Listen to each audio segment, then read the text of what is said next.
साल था 2019। पूरे भारत पर दहशत का साया मंडरा रहा था।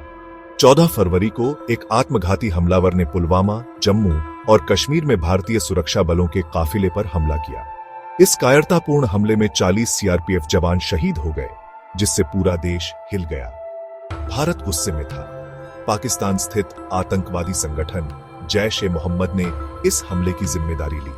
सबूत पाकिस्तान की मिलीभगत की ओर इशारा कर रहे थे, जो इस हमले में उनके काले हाथ का पर्दाफाश करता है।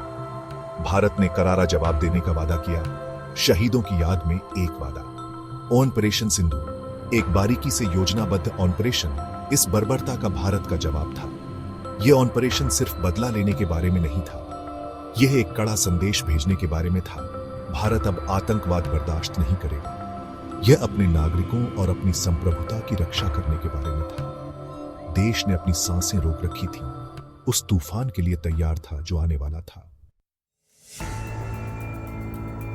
खुफिया एजेंसियों ने लगातार काम किया और दुश्मनों की पहचान की। निशाने साफ थे, नियंत्रण रेखा के पार बेखौफ चल रहे आतंकवादी प्रशिक्षण शिविर और लॉन्च पैड्स। पाकिस्तान अधिकृत कश्मीर में स्थित ये कैंप आतंकवाद के अड्डे थे, जो कट्टरपंथियों को तैयार करते थे और भारत के खिलाफ हमलों की साजिश रचते थे। बालाकोट, चकोठी और मुजफ्फराबाद ये सिर्फ नक्शे पर नाम नहीं थे, ये पाकिस्तान के दोहरेपन, आतंकवाद के संरक्षण के प्रतीक थे। इन जगहों पर जैश-ए-मोहम्मद और लश्कर-ए-तैयबा जैसे आतंकी संगठनों का बसेरा था, जो भारतीय धरती पर हुए अनगिनत हमलों के लिए जिम्मेदार थे। सर्जिकल स्ट्राइक का समय बीत चुका था। भारत जड़ से आतंक के नेटवर्क को खत्म करने के लिए और गहराई तक जाने के लिए तैयार था। ऑपरेशन सिंदूर केवल आतंकवादियों को खत्म करने के बारे में नहीं था, यह उनकी फिर से हमला करने की क्षमता को खत्म करने के बारे में था। देश देख रहा था, दिल धड़क रहे थे, जैसे जैसे हिसाब का समय नजदीक आ रहा था। 26 फरवरी की सुबह होने से पहले भारतीय वायुसेना हरकत में आई। मिराज 2000 लड़ाकू जेट सटीक निर्देशित हथियारों से लैस रात के आसमान से कटते हुए उनका गंतव्य बालाकोट में आतंकवादी ढांचे का केंद्र। ऑपरेशन तेज और सटीक था। आतंकी शिविरों पर बम बरसाए गए, जिससे वे मलबे में तब्दील हो गए। धरती हिल गई, आग के धमाकों से आसमान जगमगा उठा। संदेश स्पष्ट था, आतंकवादियों की भाषा में दिया गया, भारत आतंकवाद के स्रोत पर हमला करने से नहीं हिचकिचाएगा। असाधारण कौशल और साहस का प्रदर्शन करते हुए भारतीय वायुसेना के पायलटों ने खतरनाक इलाकों और दुश्मन के हवाई सुरक्षा तंत्र को पार किया। उनका मिशन लक्ष्यों को निष्क्रिय करना और सुरक्षित वापस लौटना। ऑपरेशन के दौरान देश ने अपनी सांसें रोक रखीं, टीवी स्क्रीन से चिपके रहे। हवाई हमलों के बाद हुए नुकसान का पता चला। भारत ने घोषणा की कि बहुत बड़ी संख्या में आतंकवादी मारे गए हैं, उनके प्रशिक्षण शिविर धूल में मिल गए हैं, जबकि सही संख्या विवाद का विषय बनी रही।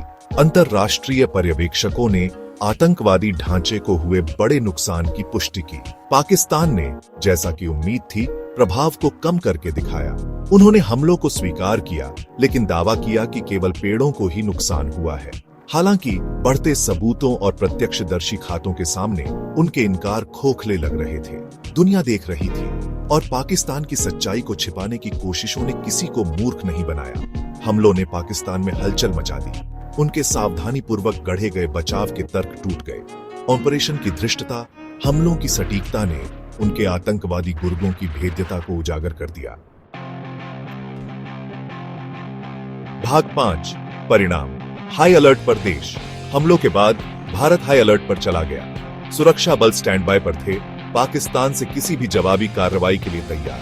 देश एकजुट था, अपनी सीमाओं और अपने लोगों की रक्षा के अपने दृढ़ संकल्प में। एहतियात के तौर पर जम्मू कश्मीर में स्कूल और कॉलेज बंद कर दिए गए। सरकार ने एडवाइजरी जारी की, जिसमें नागरिकों से सतर्क रहने का आग्रह किया गया। आतंकवाद का खतरा मंडरा रहा था, लेकिन लचीलेपन की भावना भी थी। भारत का संदेश स्पष्ट था, वह धमकियों से नहीं डरेगा। राष्ट्र किसी भी चुनौती, किसी भी उकसावे का अटूट संकल्प के साथ सामना करने के लिए तैयार था। हमलों ने प्रतिमान को बदल दिया था, जिससे दुश्मन से लड़ने के लिए भारत की इच्छा का प्रदर्शन हुआ। भाग 6, वैश्विक प्रतिक्रिया। अंतरराष्ट्रीय प्रतिक्रियाएं और चिंताएं।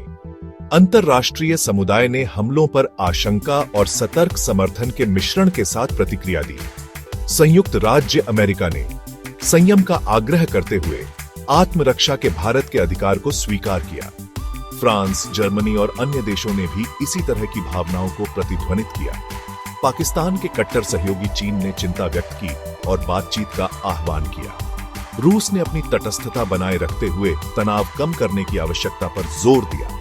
संयुक्त राष्ट्र ने दोनों पक्षों से संयम बरतने और बातचीत में शामिल होने का आग्रह किया।